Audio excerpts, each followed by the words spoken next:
కుంభరాశి కుంభరాశి వారికి ఒక్క పంచమ స్థానంలో ఉన్న గురువు గారు మాత్రమే యోగిస్తూ ఉన్నారు. మిగతా గ్రహాలు ఏవీ యోగించబడడం లేదు.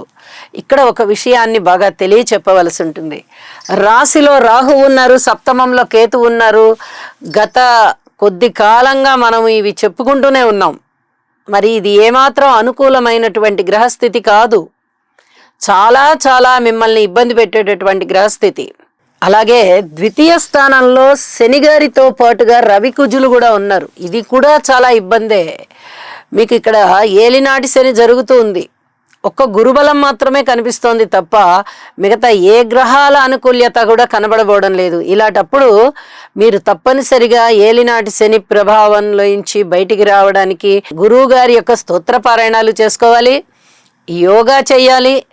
అలాగే గురువుల్ని సేవించడము, పెద్దల్ని సేవించడము, ఆలయ సందర్శన చేయడము, దైవభక్తి పెంపొందింపజేసుకోవడము, సద్గురువుల యొక్క ఆశీస్సులు తీసుకోవడము లాంటివి చేయవలసి ఉంటుంది.